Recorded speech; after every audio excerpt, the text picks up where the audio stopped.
These are the Yes. 3 TV sheets. Yes, got it. Yep. I'll wait for it. Keep it busy.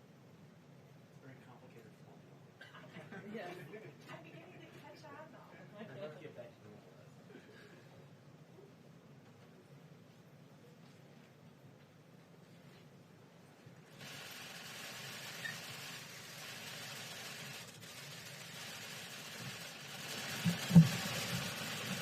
Thank you very much.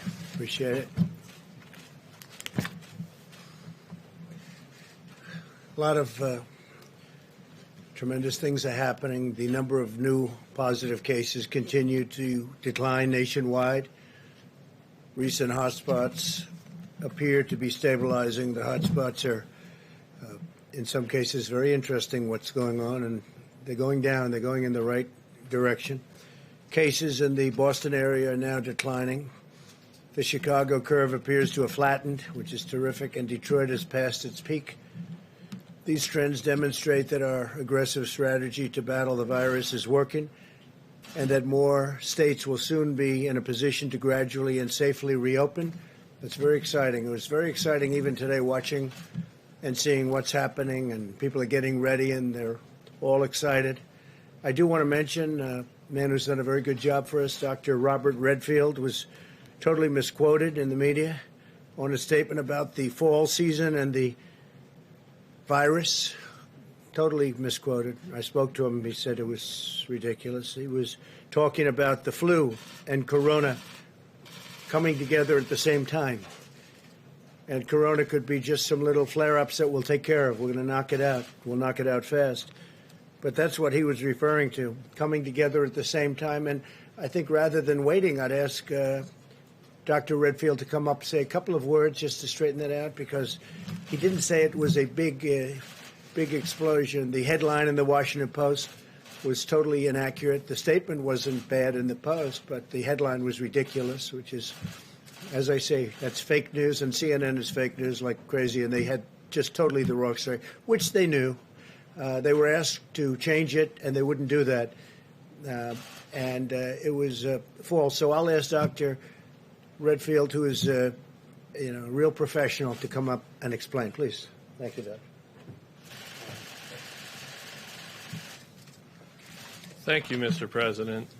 I really do think it's important to clarify this as we build the confidence of the American people.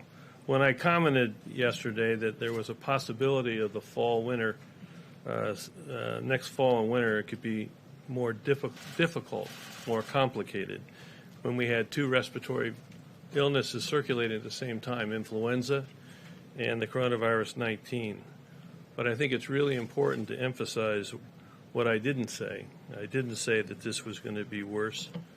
I said it was going to be more complicated or more difficult and potentially complicated because we'll have flu and coronavirus circulating at the same time. I want to emphasize that we continue to build the nation's public health infrastructure to ensure that we have the capacity to stay in the containment mode. Those of you who heard me talk before, I've told you that in January and February, up to February 27, 28, this nation had 14 cases. We were in the containment mode. And then, unfortunately, the virus overwhelmed where we got into extreme mitigation.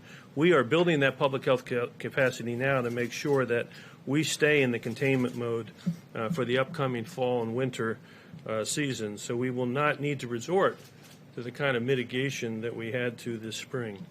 I have confidence that our public health response of early case recognition that we've talked about, isolation and contact tracing, combined with our plans for increased surveillance, particularly for the most vulnerable, will be an effective public health strategy so our nation will be able to maintain itself in the containment mode. And again, that will be supported by the American public's continued cooperation, obviously in the areas of personal hygiene and the types of social distancing strategies that may be appropriate. The key to my comments, and the reason that I really wanted to stress them, was to appeal to the American public to embrace the flu vaccine with confidence. One of the greatest tools we have as we go through the fall, winter season that we're into is to get the American public to embrace the influenza vaccine and thereby minimize the impact of flu to be the co-respiratory disease that we confront. Thank you very much. Could I just ask a follow-up on that, Dr. Redfield, please? Just to clarify. But I don't know what's to follow up. He was misquoted, totally misquoted. He said they could come together. They didn't talk about that. And his whole purpose in making the statement was to get a flu shot so that next fall we don't have such a big season of flu. And we possibly won't. But as you said, it's possible if the corona even comes back, and he doesn't know that it's going to, and neither do I. We spoke at great length. And I think the doctor will speak if you'd like to continue. But we may have some embers, and we're going to put them out, of corona. But we may have a big flu season. But that's different. Flu is very different from corona. Ask you a follow-up question? Yeah, go ahead. Okay, Sure. so Dr. Redfield, the Washington Post, which you did the interview with them, they quoted you as saying there's a possibility that the assault of the virus on our nation next winter will actually be even more difficult than the one we just went through. And when I've said this to others, they've kind of put their head back. They don't understand what I mean. We're going to have the flu epidemic and the coronavirus epidemic at the same time. Is that what you said to the Washington Post? Yeah, that's what I was trying to say to you just a minute ago, that the issue that I was talking about being more difficult, is that we're going to have two viruses circulating at the same time. This spring that we just went through, February, we had a benefit of having the flu season ended. So we could use all our flu surveillance systems to say, whoops, this is coronavirus. We need to focus. Next fall and winter, we are going to have two viruses circulating. And we're going to have to distinguish between which is flu and which is the coronavirus. And so the comment that I made, it's more difficult. Doesn't mean it's going to be more impossible. Doesn't mean it's going to be more, as some people have said, worse. It just means it's more difficult because we have to distinguish between the two. And what I was wanting to do and what I want to do again here is appeal to the American public to recognize they can really help like they did with mitigation, which they really helped. I need them to help now to best prepare us by getting the flu vaccine and taking flu out of the picture. But excuse You me. may not even have corona coming back, just so you understand. Doctor, would you like No, to but I'm sorry, but that quote that I just read was accurate, right, sir? That's the quote from the Washington Post. You were accurately quoted, correct? I'm accurately quoted in the Washington Post as difficult. But the headline was What does the headline say? Well, Read the headline. The headline says CDC director warns second wave of coronavirus is likely to be even more devastating. And isn't that That's correct? not what he said. That's not what he said. But if you have the two things The happening, headline doesn't cover. No, I actually think it's actually going to be, I think the American public is going to heed the request to relook at their vaccine hesitancy to vaccine with confidence for flu. And I'm confident that the public health infrastructure that we're putting together now across this country so that we can early case diagnose, isolate, and contact trace, as I say, block and tackle, that system is going to be there, and we're going to be able to contain this virus. Why did you retweet the article if it was inaccurate? Doctor, why did you retweet it? You weren't called. So we talked about this yesterday when you asked me this question, and someone I think used the word devastating. And I want to really, again, emphasize to the American public that when we first interacted with this virus for the first time in the February and March timeframe, we didn't have an understanding of its transmissibility, all of its symptoms. We do now. And I think what we are building together when we talk about the public health infrastructure, it is very much working on the surveillance piece. But I think we also know the strength of the American people and their ability to immediately understand how to protect themselves with not touching their face, making sure that they're washing their hands. But the other piece I wanted just to talk about, and we mentioned yesterday also, that we have this summer, while we have flu surveillance that we can utilize and syndromic management that we can utilize, we have all of that time to prepare clearly the testing algorithm that you would need in a flu potentially if COVID came back. Potentially. And so we are preparing for that potential right now. And I think we spoke to you all about that and talked about how we're not only preparing for today and tomorrow, but we're preparing for 6 months from now, 3 months from now, and making sure that all of these pieces are in place. I think what Dr. Redfield clearly was asking for, just like we asked for every American to follow the guidelines. He's saying, please add to that guidelines getting your flu shot and making sure you're wouldn't protected. you say there's a good chance that COVID will not come back? We don't And know. or if it comes back, it's in a very small, confined area that we put out. Well, the great thing is we'll be able to find it earlier this time. And I think that's what we're talking about. We'll find those cases earlier. So what Dr. Redfield said, we would be able to stay in containment phase. And what we're also hoping, and we talked about this about 4 or 5 weeks ago, that we're hoping that the flu infections also go down because people are much more aware of respiratory illnesses and how to protect themselves. We want you to get your vaccine, but we also want to also protect individuals from getting the flu because of the vulnerability we know in certain populations to flu and the devastating outcomes to flu. We could prevent and decrease both of those things. So I think we are assured that the CDC is putting in place today what we are going to need in the fall so that we can stay in containment if potentially the virus comes back.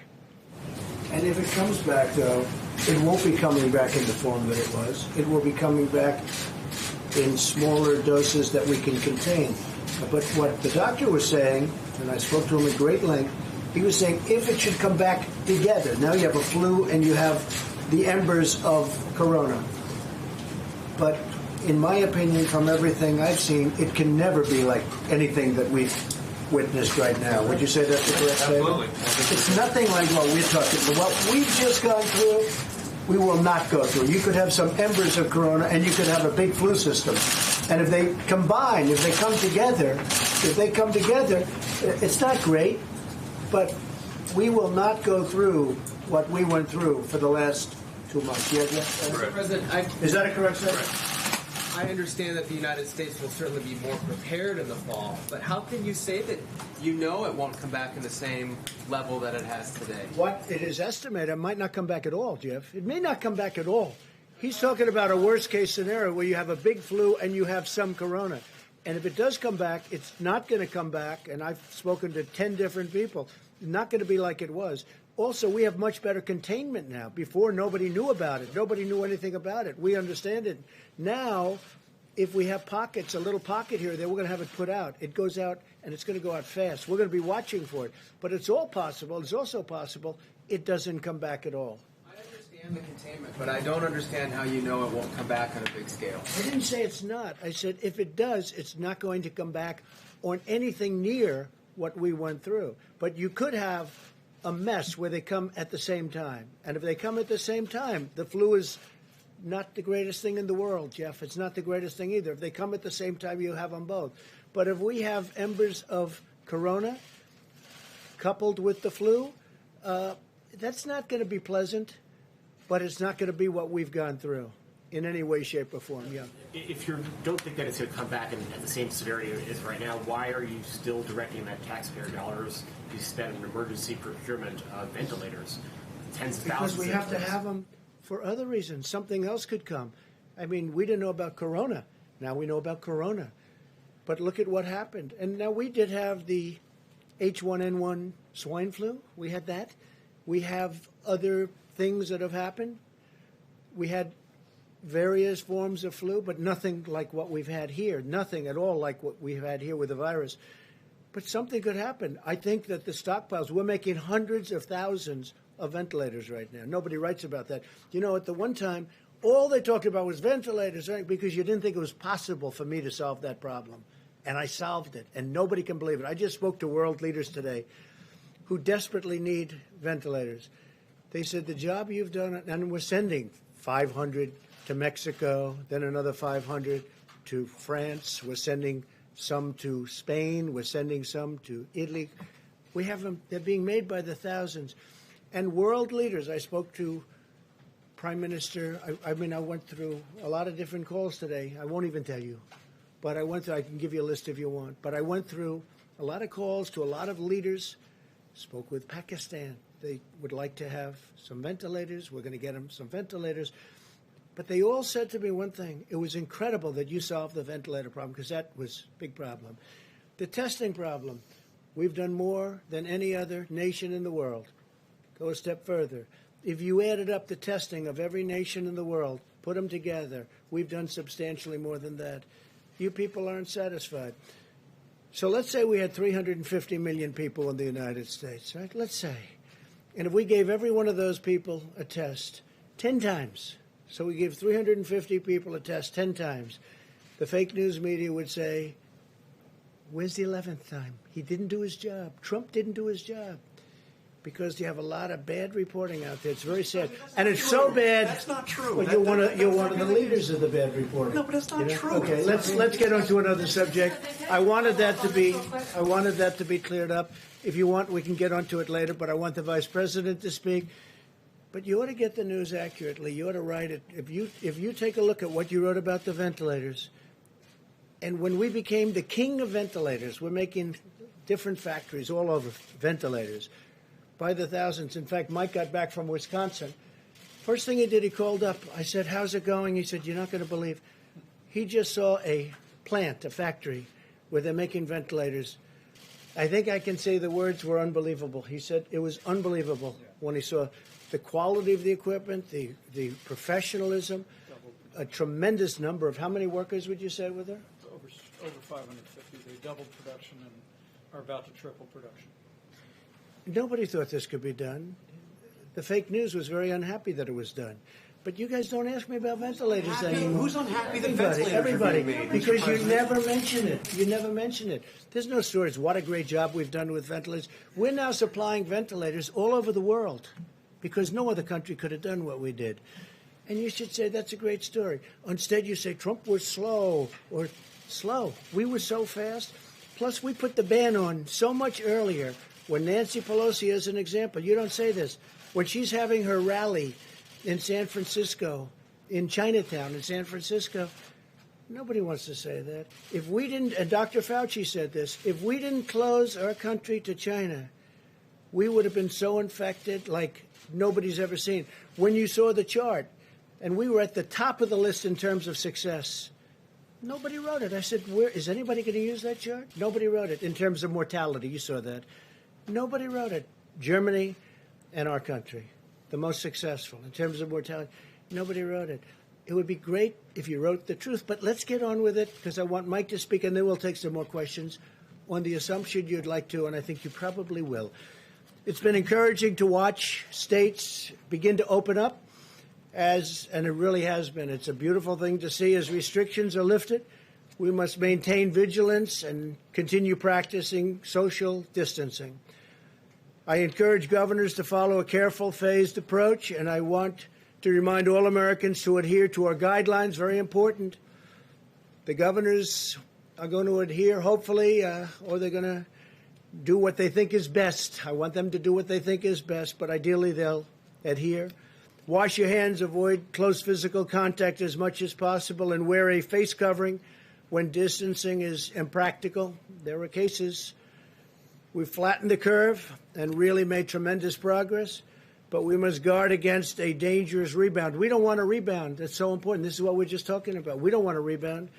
The doctor doesn't want a rebound. These people definitely don't want a rebound. I don't think you want one, do you? Huh? You, especially. We don't want rebounds after all this death that we've suffered. Not work. I don't view work. I view it death. That was unnecessary. Should have never happened. Should have never left that little area where it started. You know it, and I know it, and they know it. In our all-out war against the virus, we continue to make great strides on testing, famous testing, doing more than anybody else anywhere in the world. Nothing funny about that, John. Most of the governors have never faced a situation like this before, but we're helping them find unused testing capacity within their states, tremendous testing capacity that the governors in many cases didn't know they had. And additional capabilities are coming online every day. We're coming up with new equipment like the Abbott Laboratories equipment, on-site, 5 minutes, great success. Everybody wants it. But you can only make so many of those machines, so we have many other forms of testing. We have many other machines that do it very quickly and by the millions. Our task force issued its reopening guidelines earlier than April 30th, to give governors the time that they needed to develop testing capability and capacity and customize plans for their states, which many of them did. We've had some governors do a fantastic job on testing and on a lot of other things. I spoke, as you know, Governor Cuomo was here. We had a great conversation on testing yesterday, and they're doing a really good job in New York. We're working very closely with each of the states to help them succeed. I spoke earlier today with Governor Newsom, California, and that was all about testing, that conversation. He's been scaling up really well, really good job. And I agreed to help him get some of the critical supplies that California needs to make use of the tremendous capacity that they found. This is a tremendous testing capacity, and I'm going to do it very quickly. He needs certain things. We're going to get that to him very quickly.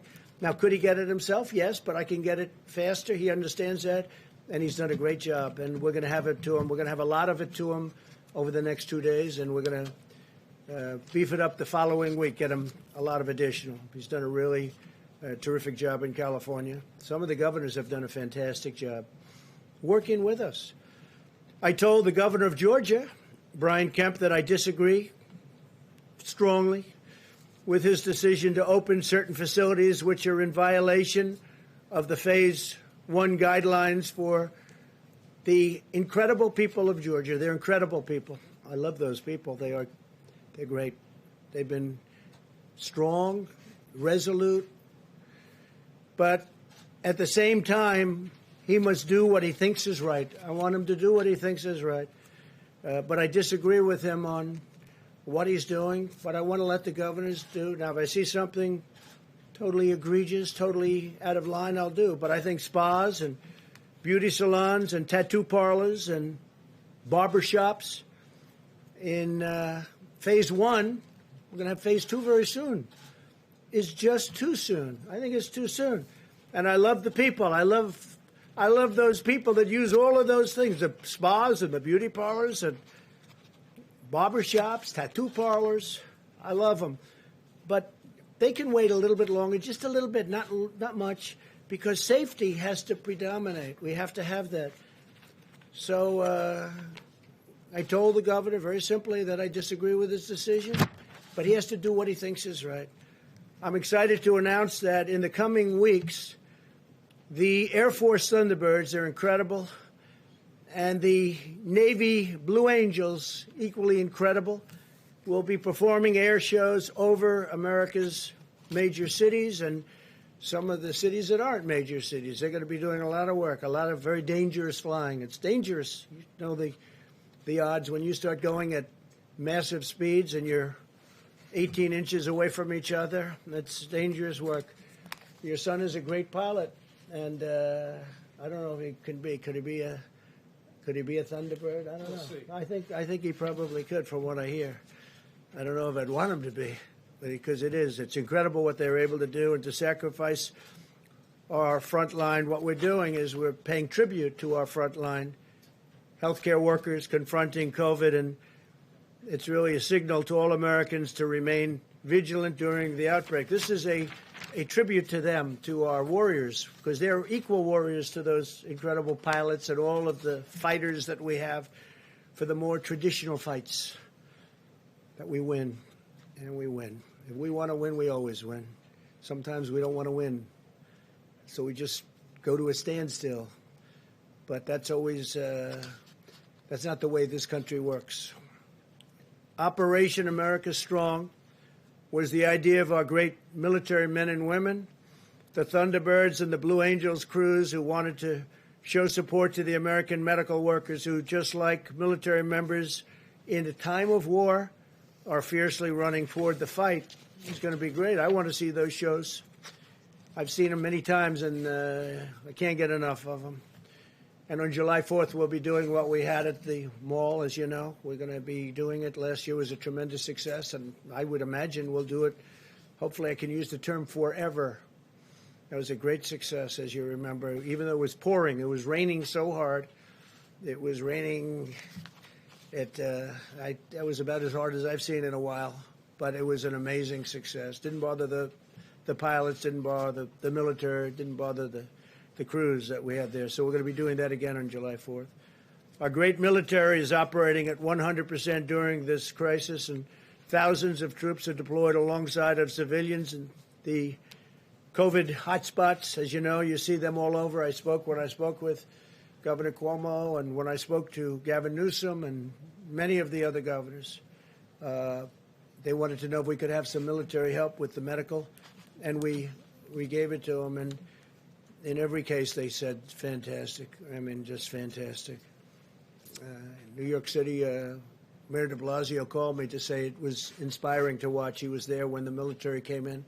He said it gave everybody spirit when he saw the professionalism and the spirit that they had. They walked in and they helped a lot of people, doctors, nurses, respiratory technicians and professionals. It was an incredible thing. But everybody that saw them going to work said that was something special. So we're going to have some tremendous air shows all throughout our country, and that's in honor of what we're all going through together and the people that are helping us so much. And unfortunately, the people who have passed away from something that should never have been allowed to happen. Following around-the-clock negotiations yesterday, the Senate answered my call to replenish the Paycheck Protection Program so that millions of additional American workers can keep getting a paycheck. We just increased it by $310 billion. I urge the House to pass the bill without delay. In our first round of funding, we provided nearly $350 billion, and it went at record speed to American workers and small businesses. And it's really been an incredible success. I want to thank the banks, with the big banks, the little banks, the commercial banks of all kinds. We had the community banks, were fantastic, by the way, community banks. And as you know, this was an interesting story. In recent days, I've called for Harvard, that's Harvard University, which has a $40 billion endowment fund, to return the money that it was allocated under the CARES Act. And I'm pleased to announce that Harvard has announced today that they will not accept the funds, nor will Stanford University or many of the others that were involved, both on a university level, also on a company level. Some of the companies were bigger than people had represented or bigger than people had thought, and strong enough that they didn't need the money. So there's a certain amount of money that we are not sending. Well, as soon as I heard it, I said, stop funds. And for the most part, I guess they stopped it, Mike, right? They stopped it. But they're not accepting the money, and that's great. And so I want to thank Harvard. I want to thank Stanford, and I want to thank the other companies. In the case, it's broken differently between colleges and companies, but I want to thank the companies and the other great universities, and there's some great ones. The legislation passed by the Senate yesterday also reserves $30 billion in loans for small financial institutions that serve minority and distressed communities. They're very important. We're determined to protect our African American, Hispanic American, and minority workers who have been hit so hard by this hidden enemy. My administration is pursuing a comprehensive strategy to address the full spectrum of needs in these communities, supporting both health and economic revitalization. First, my administration is committed to providing the testing that is needed to fight the virus in distressed communities. In the last month alone, we have already sent over $1.4 billion to our nation's 13,000 community health care centers. Think of that, 13,000, to increase testing and treatment in the underserved areas. We're also expanding access to telehealth. Telehealth has become a big deal. You know, I've been reading about it for years, and all of a sudden, because of this, it's become a big thing. People can't leave their houses. They didn't want to leave their houses for various reasons, including they wanted to follow the guidelines. The legislation passed by the Senate yesterday, and I want to thank everybody. A great vote. Great. It's, as you know, it was a unanimous vote. How often do you see that? But the legislation passed by the Senate yesterday includes an additional $25 billion to further expand testing and provides even more funding for community health centers and various forms of epidemics and pandemics. And we'll be working on that because, as per a couple of your statements and questions before, we want to work on that for the future. We hope this doesn't happen again ever. But last time was of this magnitude, 1917. That's a long time ago. So we want to be prepared. And we are prepared. And as I told you, we're building up hospital, not only our stockpile, which is being built up greatly, but also hospital stockpiles. We're getting them what they need. We're working out cost arrangements with them, and we're getting them a lot of the ventilators, which are the hardest thing for them to get, both from a cost standpoint and a technical standpoint. At the same time, we're also supporting the establishment of new testing sites focused on these communities. 40 sites have launched so far, and there are plans to launch dozens more in the next 3 weeks. We're coming up with testing apparatus and testing plans that are incredible when you look at the numbers. And some people are very, very big on testing, but some people are much less big than I am, I will tell you, and they're professionals. But we want to have it so that nobody can talk about, gee whiz, I wish we had more testing. Nobody's done it like we've done it, and nobody will. And we're getting very much stronger. We have incredible professionals doing it. So many different tests have now evolved. People are finding it even hard to believe. My administration is working closely with governors to ensure that they have the testing infrastructure in place to reduce further spread of the virus if they're so inclined to use the testing apparatus, including strategies for older individuals, low-income Americans, minorities, and Native Americans. As part of the effort, the White House task force, headed up by Mike, who's done incredible. I'll say it every time. I'll say it to anybody that wants to listen. Mike Pence has done an incredible job. Really an incredible job. Thank you. Is providing technical assistance to all 50 states through one-on-one phone calls as they develop and implement their plans. In addition, my administration is committed to restoring Black and Hispanic communities to full economic health.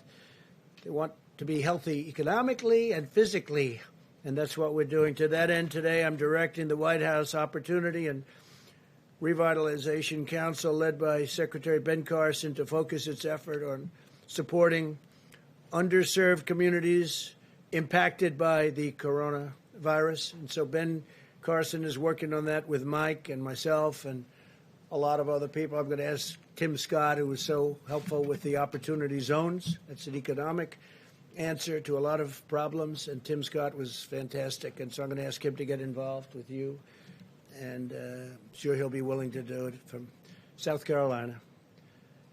I also asked the Council to identify what additional funding will be required from Congress beyond what has already been provided. We're really building ourselves a strong base, and we're building ourselves a wall that's very different from the kind of walls that you've been hearing me talking about. But it's nevertheless, it in many ways performs the same function, and hopefully it's going to perform it equally as well. Furthermore, the Council will seek input from the private sector and community leaders on how we can best support minority and distressed communities. As President, I'm absolutely determined to deliver a great future for Americans of every race, religion, color, and creed. Before our nation was attacked by this horrible enemy, our African American and Hispanic American citizens were prospering like never before. Best employment numbers ever. Not only African American, Asian American, Hispanic American, every American. We were breaking records at every level. We had almost 160 million people employed. We were never even close to that number. And we were also breaking them economically, highest stock market numbers, highest numbers of every kind. And I think we're going to be back there, and I think it's going to be much sooner rather than later, and I think we'll surpass those numbers, including our employment numbers. But I'll not rest until that prosperity has been fully restored. And again, I really believe that we're going to lift those numbers higher than ever before, and it won't be as long as people might think. A lot of very smart people are looking at that and they're betting. You just have to look at what's going on with the stock market. In order to protect our great American workers, I've just signed an executive order temporarily suspending immigration into the United States. This will ensure that unemployed Americans of all backgrounds will be first in line for jobs as our economy reopens.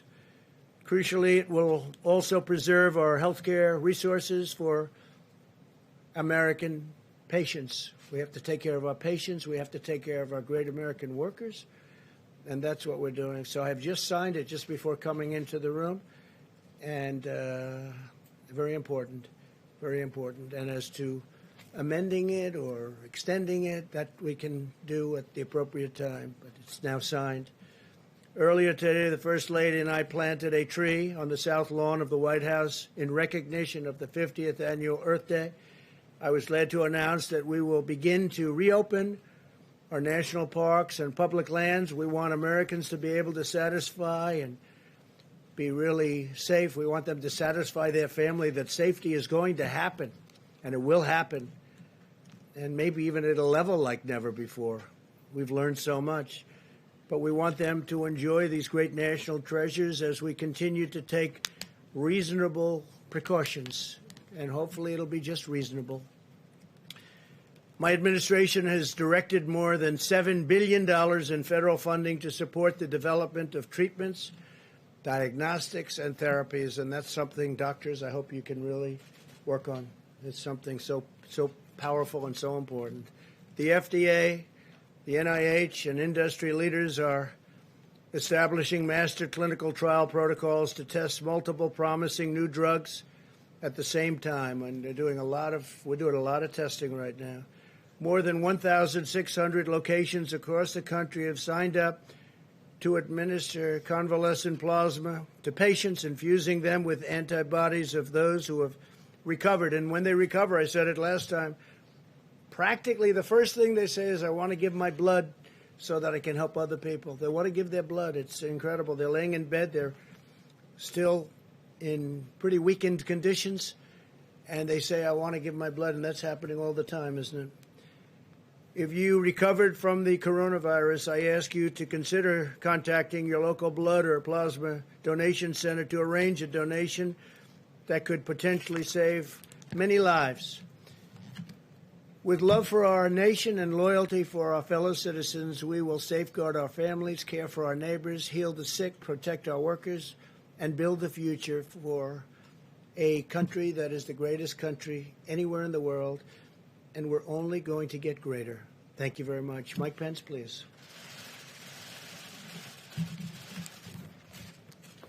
Thank you, Mr. President. White House Coronavirus Task Force met today, and despite the fact that there have been more than 843,000 Americans who contracted the coronavirus, and we grieve the loss of more than 47,000 of our countrymen. According to Dr. Birx and her team, we continue to see encouraging signs because the American people have been putting into practice the guidance that's been issued by the President and this task force, and they've been taking to heart the guidance of state and local officials. And Mr. President, as we learned today, we are continuing to see declines in all the major metro areas around the country that have been most impacted.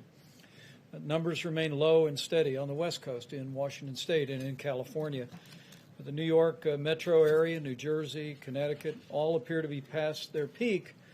And as our scientists may reflect in a few moments, we also are seeing the positive rate going down, which is actually even as encouraging as the declining cases. The Detroit metro area appears to be past its peak. Seattle metro area, as I mentioned, remains stable. New Orleans metro area is the most stable of all the large metro outbreaks. We also are continuing to see stabilization and even declines in Houston and Atlanta and Nashville and Baltimore and Indianapolis and elsewhere.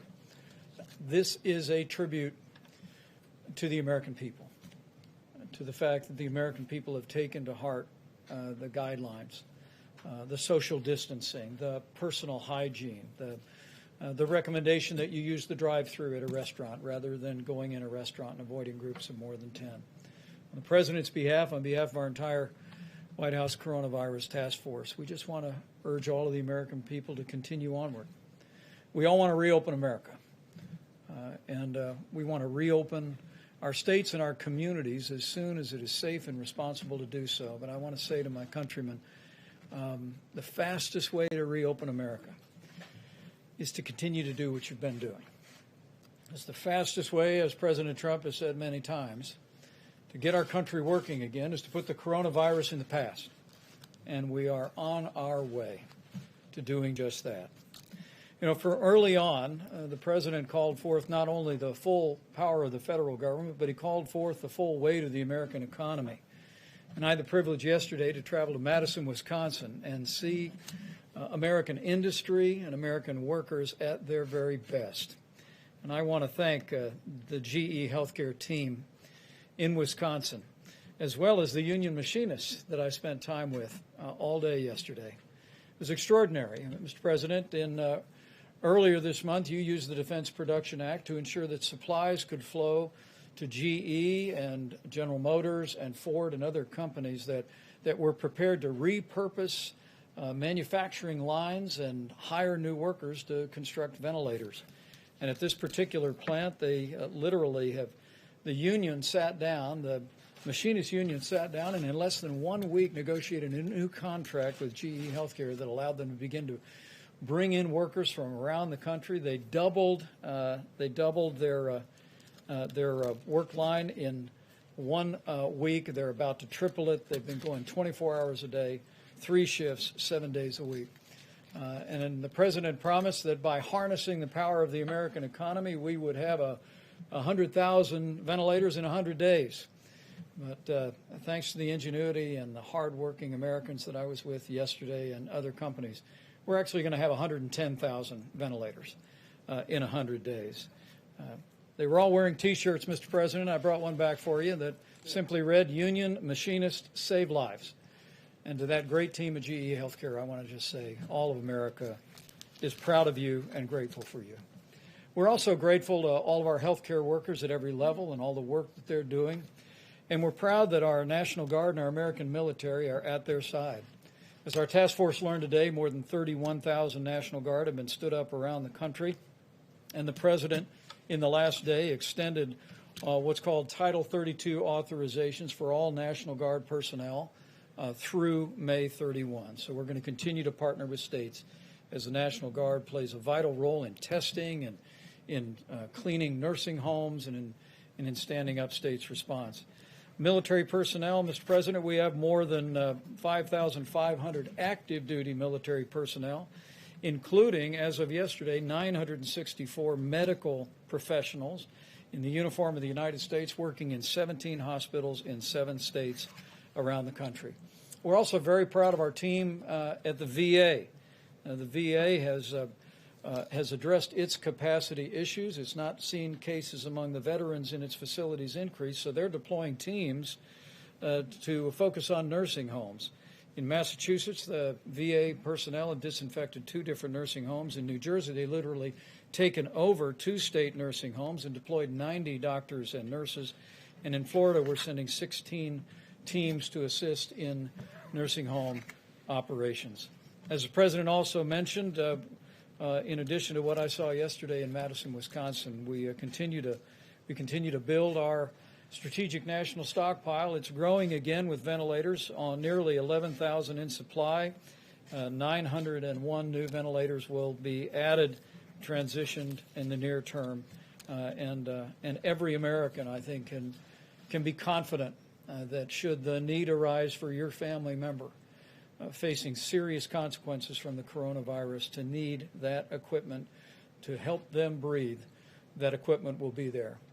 As we said yesterday in Wisconsin, and you said, Mr. President, I think it should be a great source of comfort to every American that no American who has required a ventilator in the United States has been denied a ventilator.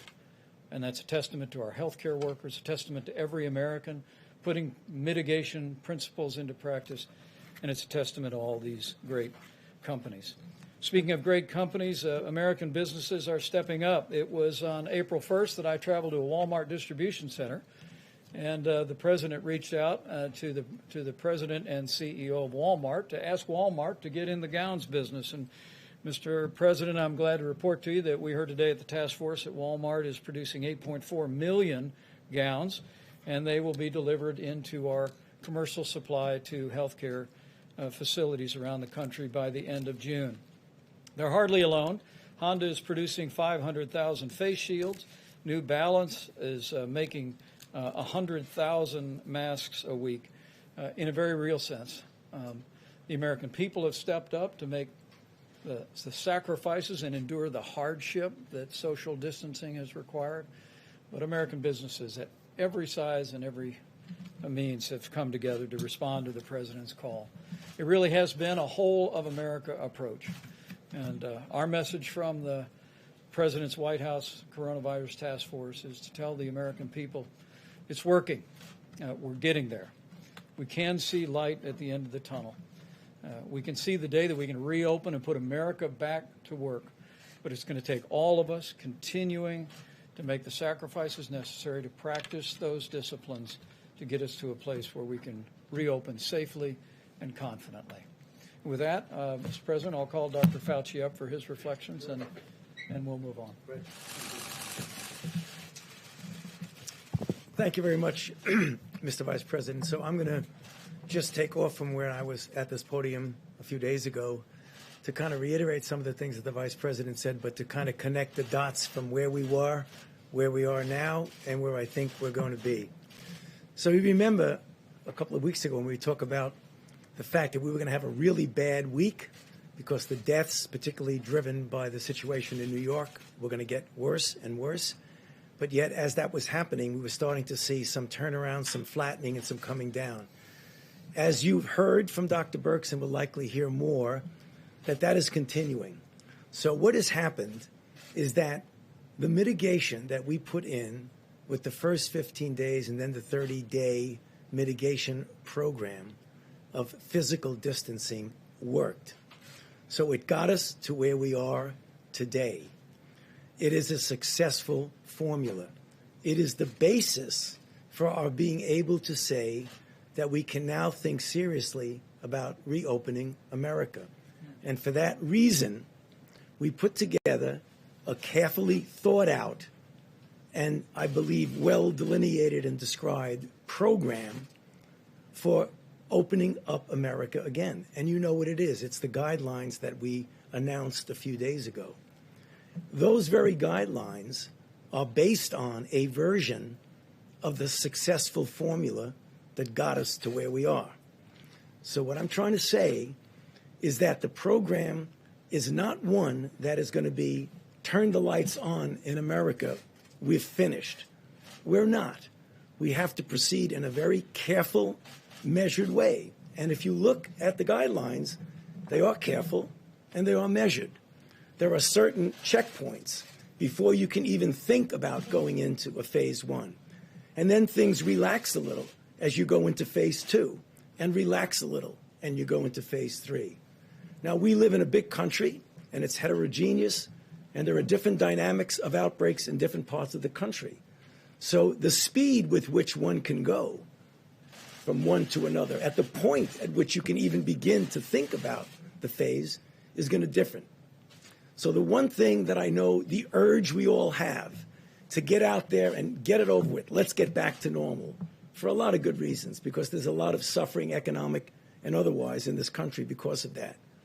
But again, as I've pleaded early on weeks ago, I plead with the American public, with the governors, with the mayors, for the people with responsibility. Although I know one has the need to leapfrog over things, don't do that. Do it in a measured way. This is a successful formula. The problem is, if we don't do that, there is a likelihood that we'll have a rebound. And the one way not to reopen the economy is to have a rebound that we can't take care of. So please, again, let me just close by pleading with the American public in general and those who are responsible leaders to carefully consider how we get back to normal. Thank you. Could you talk a little bit about your expectations for the fall? We heard from Dr. Redfield and Dr. Burks. What do you see for the fall? Is it going to be embers or possibly no return of the virus at all? You know, as I've said before here, when you look at an outbreak, it's two dynamic forces opposing each other. If you leave the virus to its own devices, it will take off if you do nothing to stop it. If you put into place the kinds of things that we talk about, first containment, and then hopefully you never get to mitigation, but containment is important. Those two forces are going to determine whether you're going to have a big outbreak. So what Dr. Redfield was saying, first of all, is that we will have coronavirus in the fall. I am convinced of that because of the degree of transmissibility that it has, the global nature. What happens with that will depend on how we're able to contain it when it occurs. And what we're saying is that in the fall, we will be much, much better prepared to do the kind of containment compared to what happened to us this winter. Now, the complicating issue is that unlike the syndromic and influenza-like observances that we have, that you could pick it up by clinically what's happening, it's going to get complicated by an influenza season. And I believe that's what Dr. Redfield was saying, that is going to be complicated. So whether or not it's going to be big or small is going to depend on our response. And that's what I think people sometimes have misunderstanding. Nobody can predict what is going to happen with an outbreak, but you can predict how you're going to respond to it. And that's really very important. So you would caution against people thinking that in the fall there's not going to be coronavirus anymore and we won't have to worry about it. Or if it is, it'll be spotty and it won't be a big problem we have to worry about. There will be coronavirus in the fall. If we do, which we won't, but let's take an imaginary period. We say, okay, coronavirus, forget about it. We're not going to do anything about it. It will take off. That's what viruses do. But that's not what's going to happen. We are going to respond to it to not allow it to do that. Dr. Fauci, what happens when governors like Governor Kemp are not following this careful, measured plan and moving forward even without meeting the gating criteria? Well, you know, if I were advising the governor, I would tell him that he should be careful. And I would advise him not to just turn the switch on and go, because there is a danger of a rebound. And I know there's the desire to move ahead quickly. That's a natural human nature desire. But going ahead and leapfrogging into phases where you should not be, I would advise him as a health official and as a physician not to do that. Okay. Go ahead, please. Thank you, Mr. President. Can you please give some details about the executive order? I know that the White House has just released a document. I haven't had a chance to review it. Well, we can talk about that later. It's an executive order on immigration. We want Americans to have the jobs. We want Americans to have the health care. We want to take care of our citizens first. We have to. It's a very powerful order.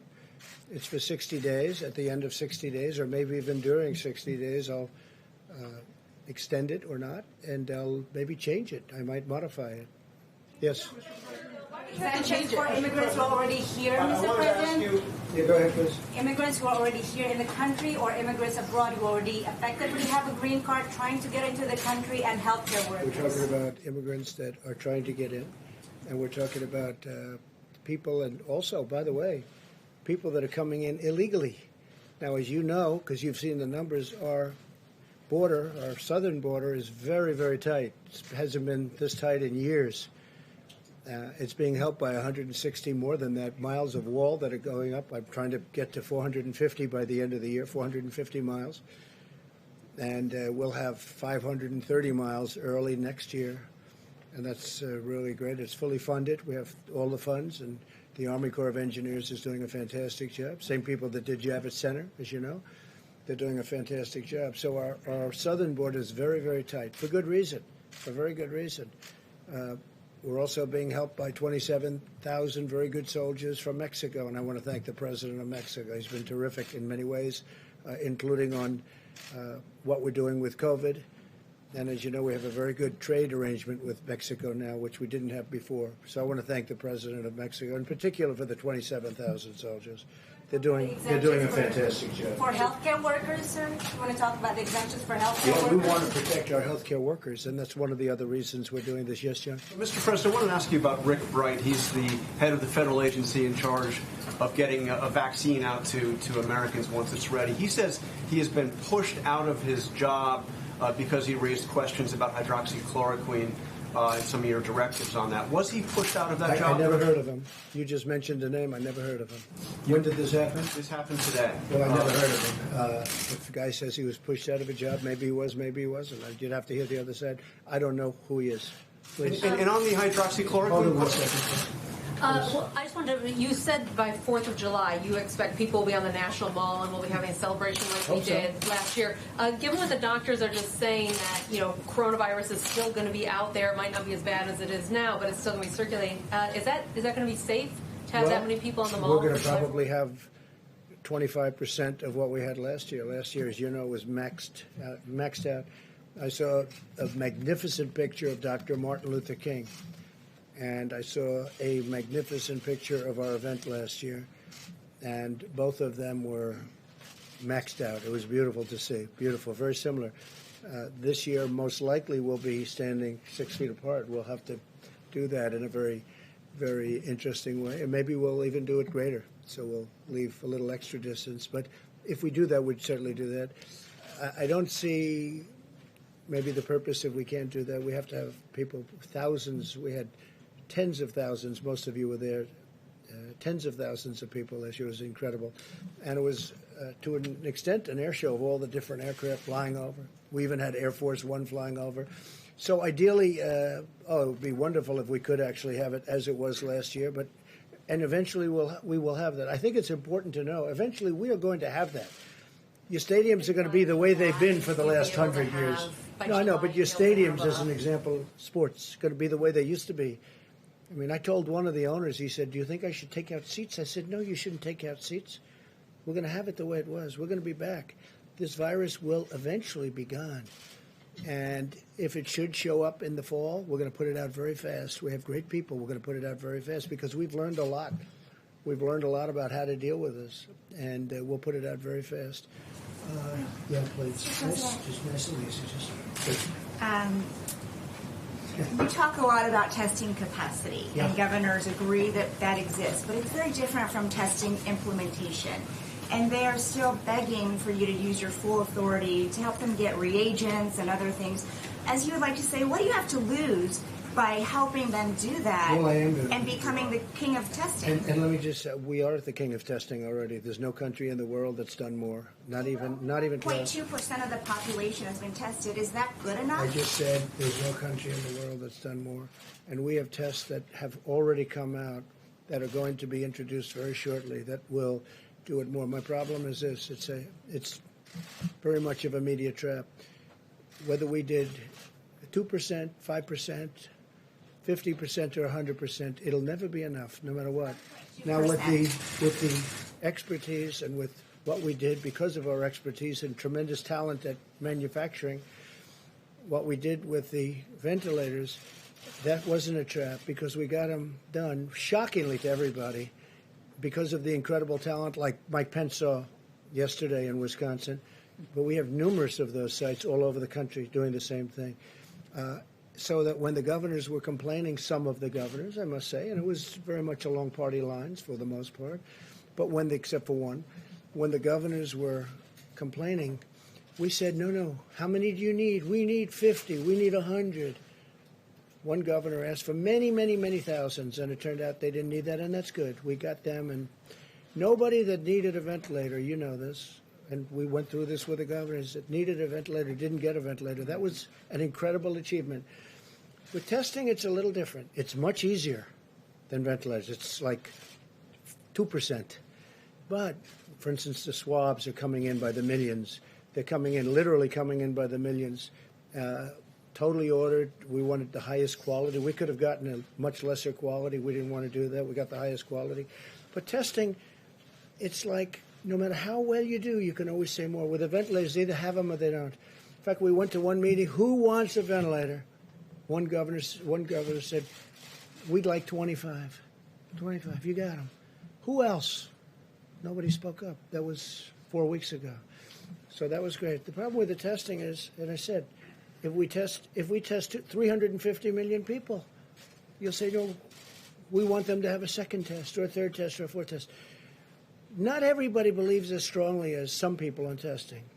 Some people want to do testing because they think it's impossible for us to fulfill that goal. That's easy compared to ventilators, as I've said. But we have a tremendous testing capability, better than anybody in the world right now. And every day it's growing, and it's growing very substantially. These doctors are very talented people. They've seen testing all their lives. They've never seen anything like we've been able to do. So we're going to give everybody what they want with the testing. But again, testing, and I've said it from the beginning, the actual test has to be administered locally. You can't do from Washington or faraway locations federal testing nearly as well as you can where you have a governor, he has mayors, and they have representatives, and they know the back of a Walmart. Put it in the parking lot in the back of a Walmart, or put it in a certain location in different states. They're doing it beautifully. It's working beautifully. The relationship I have with the governors, and Mike has, and we all have with the governors, I would say other than one or two, but even them, they don't complain. They're not complaining. So we're doing tremendous testing, and ultimately we're doing more testing, I think, than probably any of the governors even want. Okay, please. Jennifer. Back on the immigration EO, can you say, is it just for green cards, for green card holders? Or Green cards were subject seeking temporary work visas? It's subject to change. We have some people coming in, for instance, helping the farmers. We want to have the farmers take care. They've been coming for years and years, and they're helping our farmers, and they've been coming in for years. We don't want to do, the border's been turned off a number of times over the years. And you know what happened? Our farmers all went out of business. They were out of business. They couldn't farm. We're taking care of our farmers. Nobody ever took care of farmers like I take care of farmers, including the $19 billion that we're dispersing to farmers because of some very good things that happened. Subject to change because some of your advisors are saying there could be a problem with it, or subject to change No, because just you want it to might be extend? modified. It could be modified next week, in 2 weeks. It could be modified in 2 months. No, we may modify it as we go along. But right now we have a very powerful immigration ban, but it could be modified, meaning made tougher or made less tough. We don't want to hurt our businesses, and we don't want to hurt our farmers. Very important. Can I ask you about your conversation with Governor Kemp? What did he say to you when you said you strongly disagreed with him? And for gym owners and tattoo parlor artists and barbers in Atlanta and in Georgia generally, would you advise them to listen to you and not to their governor? Look, I'd like them to listen to their governors, all of their governors. I have the right to do if I wanted to clamp it down, but I have respect for our governors. They know what they're doing. I think, and as you know, Brian Kemp, governor of Georgia, I worked very hard for his election. He beat their superstar. He beat the superstar of their party. I think you can say I helped a lot. Michelle Obama, Barack Obama, Oprah Winfrey, they all went in. They campaigned for him very, very hard. And he lost. He also was way down in a primary and ended up winning a primary after I came out and endorsed him. So a lot of good things, and there's a lot of good feeling between myself and Brian Kemp. I like him a lot. I happen to disagree with him only in time and timing. I disagree. When you have spas, beauty parlors, and I love these people. I know the people from spas and beauty parlors, tattoo parlors, bikers for Trump, a lot of tattoos. I love them. I love these people. And barbershops. These are great people. But you know what? Maybe you wait a little bit longer till you get into a phase 2. So do I agree with him? No. But I respect him, and I will let him make his decision. Would I do that? No. I'd keep him a little longer. I want to protect people's lives. But I'm going to let him make his decision. But I told him I totally disagree. Okay. Thank you, Mr. President. The Vice President, in his remarks, was talking about the federal efforts that have been undertaken as it relates to nursing facilities. And as you both know, they've been just so incredibly hard hit, just tragic, over 10,000 COVID-19 deaths so far. The industry says that they're struggling as it relates to testing. Can you commit to increasing testing at the nursing facilities Yeah, well, across we're our doing that country? automatically. I mean, that's almost common sense, but we're doing that automatically. I mean, you look at the state of Washington. That was our first glimpse of it. They got hit so horribly in that nursing home. It seemed like everybody was from a particular nursing home. So we knew immediately that was going to be a problem, and we're doing that 100%. We're taking very special care of our nursing homes and our seniors, other than me. Other than me. Nobody wants to take care of me. But other than me, we're taking care of our seniors. Another Yeah, area. please, Mike, go ahead. Thank you, Mr. President. No, it's just an enormously important question. And we want to thank the American people who have been putting off visits to their grandmothers and grandfathers and moms and dads. It's tough. I'm going to be in Indiana next week, and I'm not going to go see my mom. She lives in her own home, but people get it, that the risk of serious illness for a healthy American of the coronavirus is fairly low. You'll either have flu-like symptoms or no symptoms at all. But as we've said so many times at this podium, and the American people get it, a healthy American could inadvertently convey the coronavirus to a senior with an underlying health condition and have the kind of heartbreaking results that we've seen in nursing homes around the country. It's the reason why from early on the president took decisive action to raise the infectious disease standards at every nursing home in America.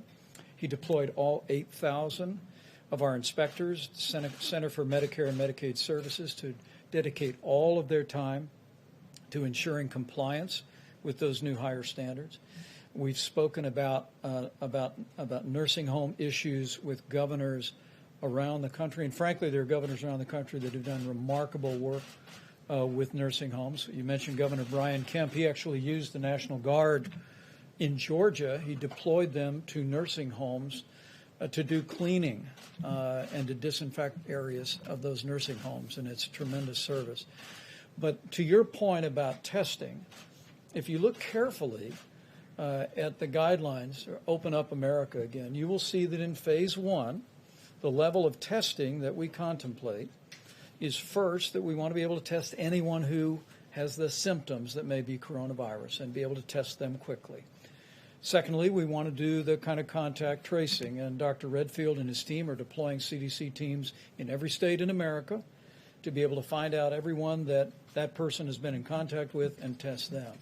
But if you look right underneath that, what we're directing states to do is be prepared to deploy testing resources first and foremost to nursing homes and long-term care facilities so that we can monitor any potential outbreak of the coronavirus among the most vulnerable population. Thanks to the leadership of our Surgeon General, as the President announced today, we're also going to be deploying testing resources to vulnerable communities, to underserved communities. The CDC released new preliminary data on the impact, particularly on African American communities in this country, and it's the reason why part of our phase one recommendation is that we deploy testing resources into those communities that are described by the doctors as socially vulnerable. And even as we speak, we'll announce next week that we're already in the process of deploying testing. And so it's a good opportunity to remind every American to be especially careful around our seniors, to heed the guidance about avoiding visitations, to protect the health of those who are most vulnerable. But the American people can be assured that from phase one forward, all the way through phase three and reopening, we're going to be helping to guide the states to focus on the most vulnerable, beginning with our seniors with serious underlying health conditions. Mr. Vice President. Thank you, Mr. President. Commercial labs say that they need to buy new diagnostic machines to be able to double their testing capacity.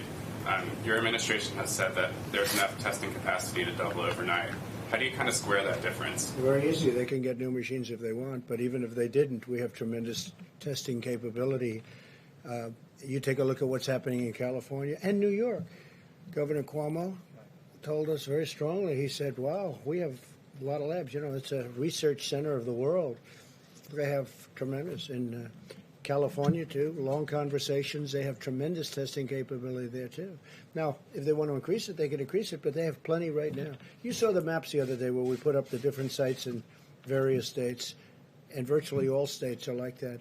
How about you with the mask? Yes, Mr. President, may I actually follow up on those maps from the other day? On Monday, a reporter for a local television station in Miami sent me a question asking if it was possible to get the information on those maps distributed to the media so that local TV stations and newspapers can check on that information. So if that could be done. Do you want to do that? Do you want to say something? Thank you for talking about testing and testing capacity, because we have been talking about that for several weeks, because we could see, and we did a full inventory of every single state and every single laboratory. And I also appreciate you talking about the implementation piece of the testing capacity. And it's complicated. So we have a team calling every lab and working through the American Society of Microbiology, as I mentioned before, to really work with every lab director to see what the issues are in each laboratory. And I just want to thank Administrator Verma, who really worked on increasing the funding for this test and uniquely doubling the funding for the coronavirus nucleic acid test. From $50 to $100 to really address some of the issues about laboratory technicians, because sometimes we think these tests run themselves. They don't. They actually need people to help with the machines. So we were talking about purchasing more machines. We actually need to have additional laboratory technicians to really be able to work all of those machines. And so it's lab by lab, state by state, and that's the dialogue that's going on now to unlock the full potential of the United States. Maybe the testing would not be needed at this moment, and maybe it is, but we want it also totally available in the fall if it comes to an issue where we have to distinguish between flu and COVID-19.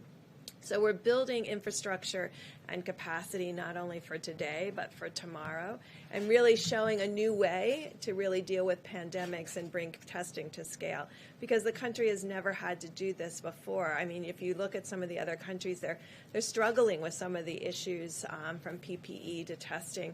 And so this is a universal issue, but we're working on it as a collective to really have a very innovative and integrated way to approach testing. But without building new, they have tremendous capability. And the maps are, I will ask the companies, because obviously it's proprietary where every single machine is. And, you know, if you have that machine and 5 others, maybe you don't want to know, let that person know you have 5 others. It's kind of like Coke and Pepsi.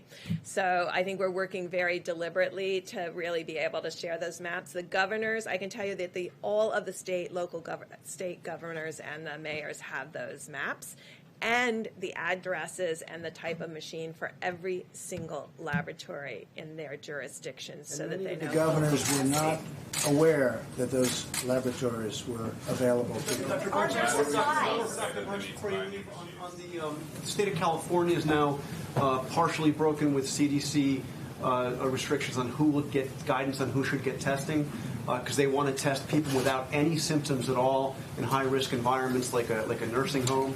Do you agree with this? Vice President Pence, do you agree with this? Well, not only do we agree with it, it was in our guidelines.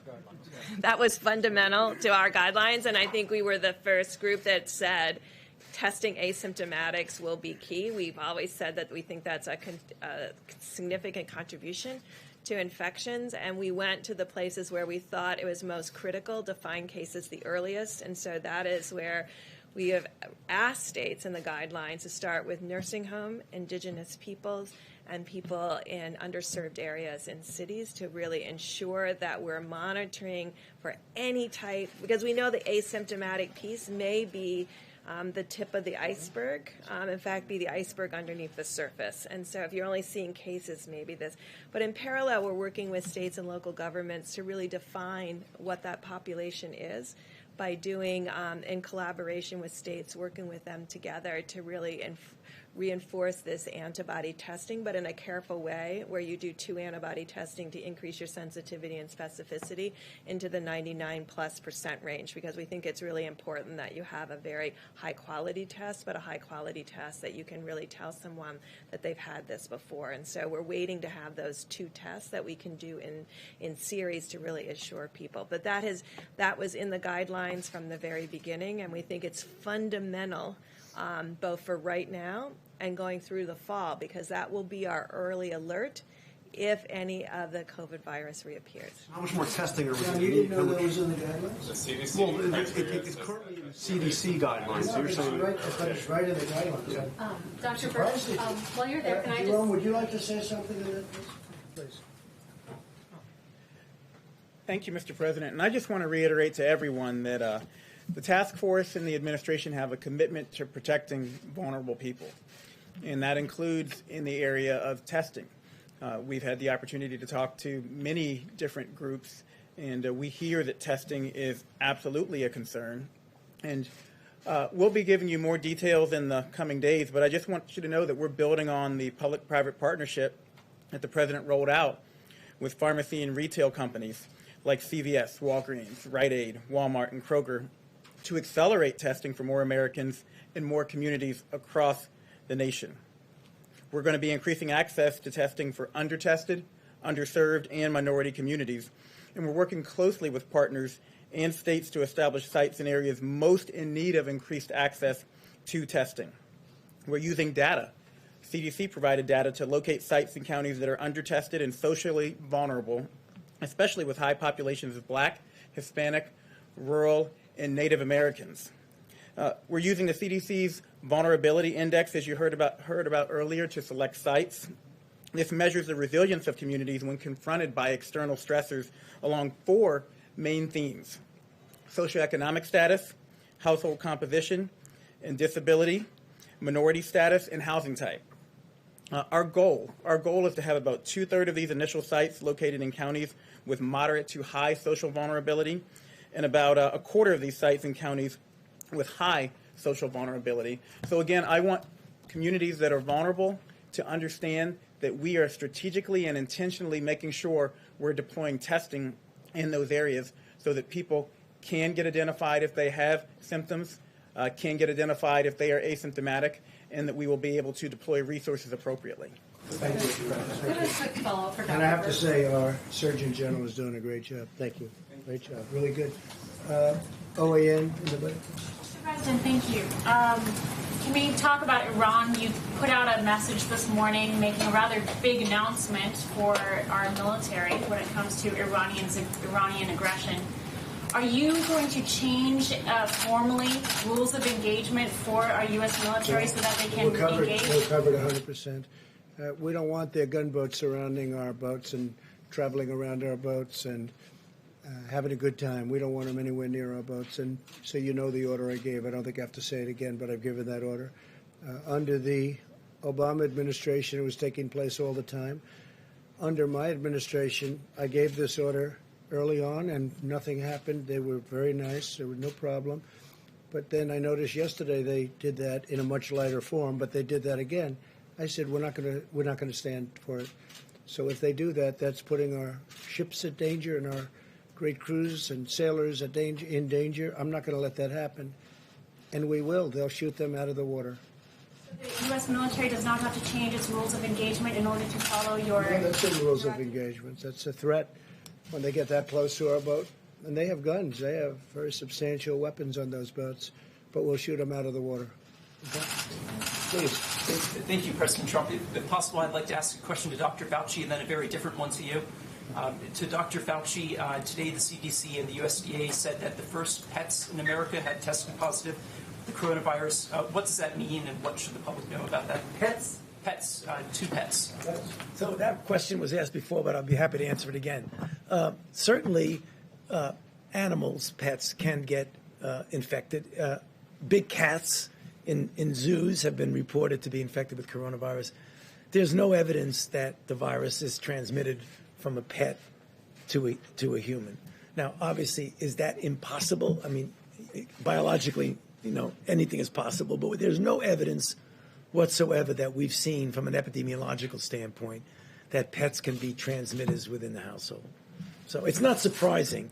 I mean, when you have viruses that can infect multiple species, isolating it from an animal doesn't necessarily mean the animal is transmitting it. What about the lion in the New York Zoo? Yeah, well, that's the lion of the New York. How did that happen? It probably happened. I don't know, Mr. President, but I would imagine that one of the zookeepers probably had an asymptomatic infection, took care of the animal, gave him some food, touched him or whatever, and that's how we got it.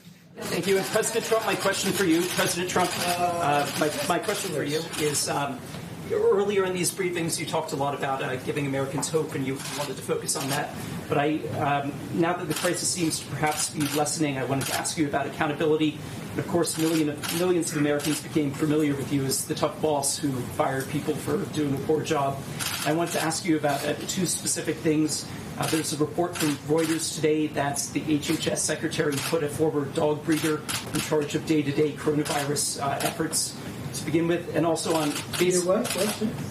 Reuters reported today that Alex Azar, the secretary of HHS, put a former dog breeder, that was his most recently former job, in charge of day-to-day operations of the coronavirus. That I don't know, but you just tell me something. And what's the second? And the second one is on face masks. Taiwan has a bigger population than New York State. Early on, they had universal wearing of face masks. No problem with face masks if the governors want to do that. We ordered, I don't know if you know, 500 million face masks. We have hundreds of millions right now. And if people want to wear them, it's up to the governors. If the governors want that, it's up to them. Now, it's more appropriate in some states, obviously, than others. You have the big plains, and you have certain states where it's much less necessary. But, no, that's up to the governors, and we have that very well covered, I think, face masks. But people are wearing masks. We have hundreds of millions of face masks, and we have at least 500 million. That's a lot. We'll have them very shortly. Lots of people are wearing face masks now that the federal government advised it. It was almost overnight. But less than a month ago, our Surgeon General said that, and I'm quoting, they're, quote, not effective in preventing the general public from catching coronavirus. Should there be accountability there and also for the HHS secretary? Well, I don't know. Would anybody like to speak about it? I think, just so you understand, if somebody wants to wear them, I'm all for it. Would somebody like to discuss that? Go for it, boss. I think the comments that we made when we came into face masks, and I think it's important when we came out with the CDC guidance about face masks, or what we called face coverings, was in recognition of the growing understanding of asymptomatic infection or pre-symptomatic infection, was the recognition that we could use a barrier.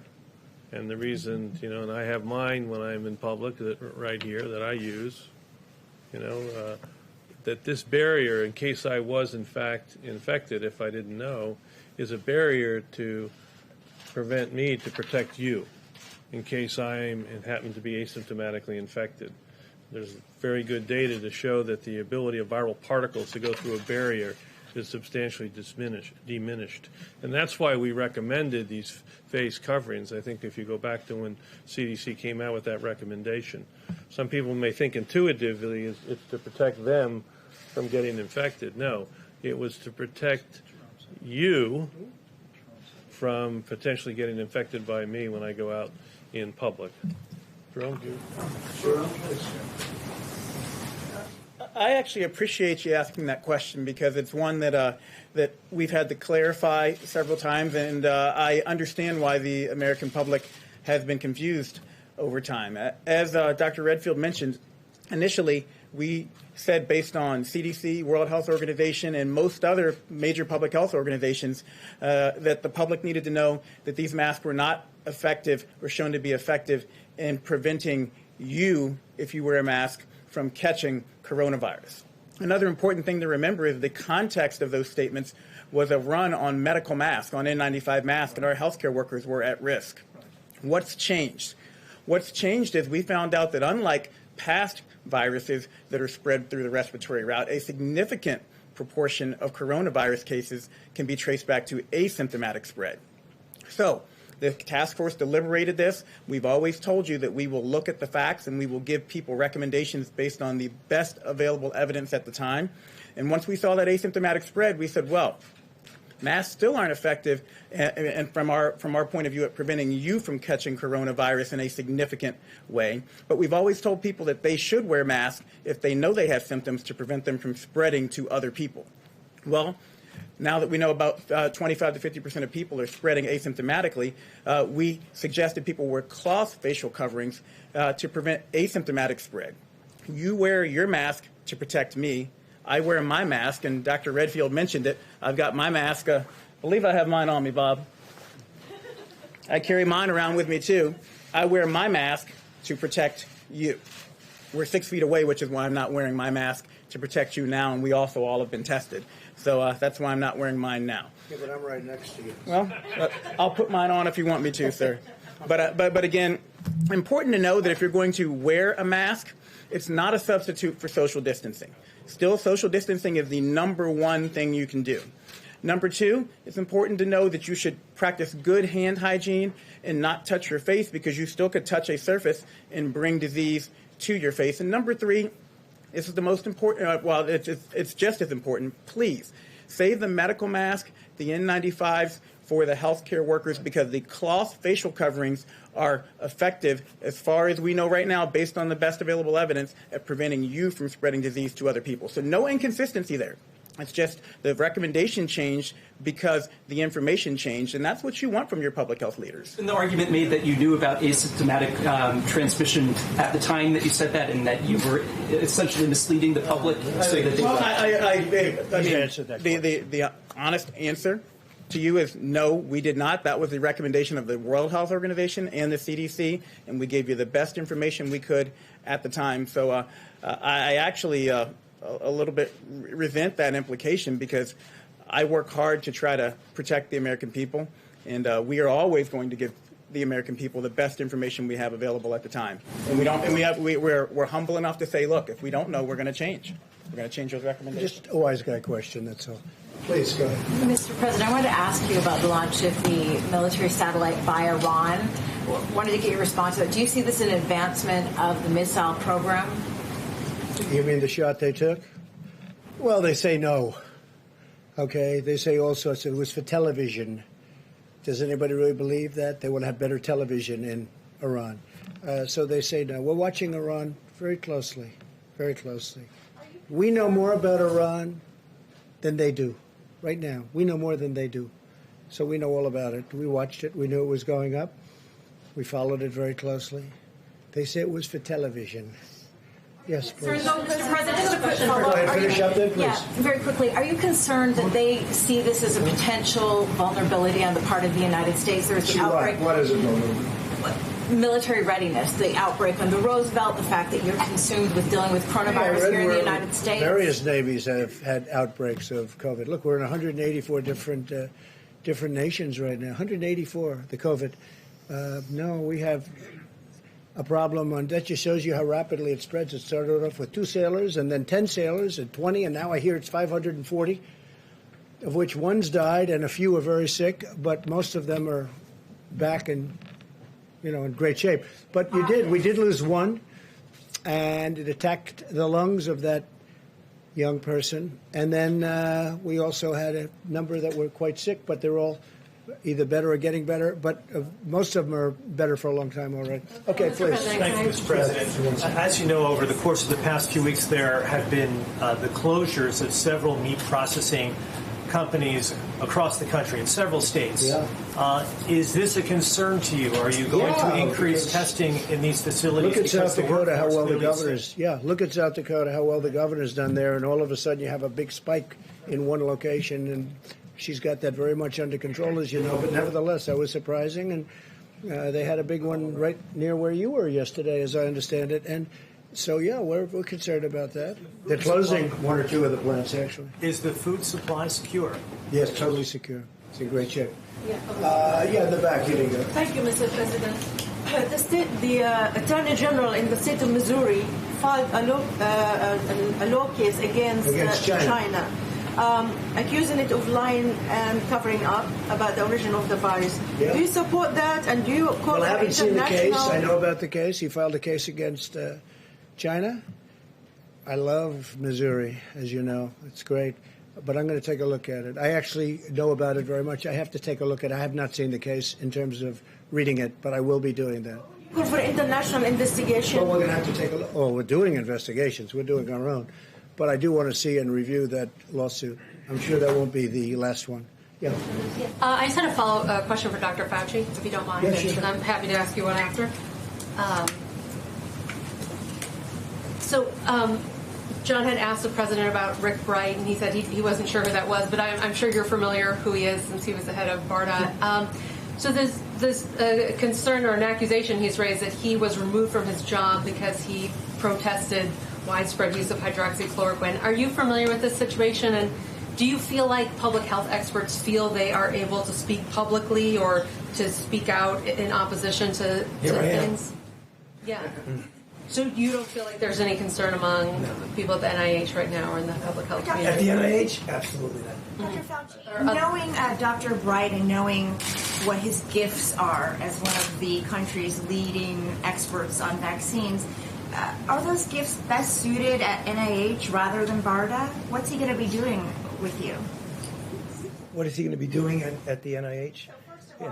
Are his gifts best suited to work with you rather than BARDA? I don't really think I can comment on somebody's relative gifts. I mean, he's going to be at the NIH and he's going to be responsible. From what I hear, again, this is what I've heard, that he's going to be responsible for the development of diagnostics, which is very, very important. The NIH is going to be involved in trying to develop new generation diagnostics, which we feel is going to be very important for the future of being able to facilitate the kinds of things that now are sometimes problematic. And why do you say he has great gifts or gifts? What, do you know him? No, but have you reviewed him? Have you studied him? Have you reported on him? You said his gifts. I mean, his entire career. Well, that doesn't mean you have gifts. I know a lot of people, they play baseball, but they can't hit 150 in the major leagues. The flu vaccine last No, year. but you talk about his great gifts. Go ahead, please. Please, go ahead. You could go, please. Thank you, sir. I have two questions, one for myself and then one for a colleague of ours who cannot be here today because of social distancing. From where? I'm with USA Today. First, the executive director of the National Association of Counties said today that the White House did not want to see money for local, state and local governments in the latest COVID assistance package. And they didn't want to say what? What does that mean? Tell me. I'm sorry? What does it mean? Repeat it. Say it a little differently. The executive director of the National Association of Counties said today that the White House objected to putting funding for state and local governments into the latest COVID assistance package. Oh, really? That's interesting. Is he a Democrat? I do not know. Well, check it. How could you ask that question without check it out. You'll find out. I'll check it out. Okay, what's the next question? His question was... You know the numbers? You know the money we put into states, local governments, everything else? And they have to be responsible for their own finances. But you check it out. Go ahead. What's the next? One was that he said that you felt like that this would somehow be a disincentive for states to open their economies. Is he correct about that? How would he know what I felt? I never spoke to him. I don't even know who he is. You don't know who he is either. Yes, his name is Matthew Chase, sir. Okay, it doesn't help me and it doesn't help you. Okay, go ahead, Jim. Mr. President, also... Do we want to keep going a little while longer or no? You're not going to say, oh, he took questions all night long. Okay, right? Yes, right? please, thank you. Okay, well, good. How many questions can you ask? Go ahead. We all have fun because we're talking about something very important. The main thing is I think we're getting to a lot of solutions. We never want this to happen again. We never want this to happen again, what happened. And if it should come back in some form, we want to snuff it out very quickly before anything can happen. And I personally hope it doesn't come back in the fall as a combination of the flu or not as a combination of the flu. But I think we learn a lot. And, you know, some of these questions are good. Some of them are ridiculous, frankly, but some of them are I think some of them are very important questions. Very important. You know, when you asked Dr. Fauci about the right to speak, if I let him speak, I'll let anybody speak. And we love him. Let's go. Mr. President, Senator McConnell said today that he would prefer to see states that have high public pensions declare bankruptcy rather than taking on more. I heard he said that. I don't know what he said. I'll have to call him and ask him. That's what he said. Well, that's okay. I'm going to have to look at it directly. Would you agree with him on that? I can't tell you that. I have to see. I want to base it on fact and reason. I want to see what he said. You know, why he said it and how he said it. I'd have to watch him say it. But some of the states are not doing well. Let's face it, and some are doing phenomenally well. A state where Mike was governor, Indiana. I looked at their numbers. They have. It's incredible what they're doing. Some states are doing fantastically well. Iowa's doing great. You have states doing well, and you have some states that aren't doing well. We know the ones. I don't have to mention the ones that aren't doing well, but you do have states that are in trouble, and certainly they're coming back to talk to us. We'll see what happens. Are you concerned, sir, about the growing U.S. national debt as a result of these stimulus? Well, we have no choice. Do we have a choice? Yeah, I'm always concerned about everything. We had to fix this problem. We were attacked. This was an attack. This wasn't just, oh, gee. And this wasn't the flu, by the way. You know, they like to say the flu. Nobody's ever seen anything like this. 1917 was the last time. We were attacked. We had the greatest economy in the history of the world. We had the greatest economy, better than China, better than any place. They will tell you that. I dealt with them for a long time, and they will tell you we had the greatest economy, and we built it in the last 3 years, 3.5 years, we built it. And then one day they came and they said, you have to close it. I said, you got to be, these people right here, they said, you have to, they came into my office, into the Oval Office, and they said, we have to close the economy. I said, let's explain this. Explain this to me. The greatest ever in history, and we had to close it. Now we're going to open it again, and we're going to be just as strong or stronger. But you have to spend some money to get it back open. We saved our airlines. We just, as you know, finished up with the airlines. We saved numerous companies that are great companies that 2 months ago were having the best year they've ever had. Now all of a sudden they're totally shut out of markets. There was a great spirit today. You know, the fact is some of the governors are opening up their states. And I saw it. I feel it. I don't know if you folks go. I feel it. There was a great spirit today. I don't know. The stock market was up today, I guess. It was up quite a bit when I just walked out here.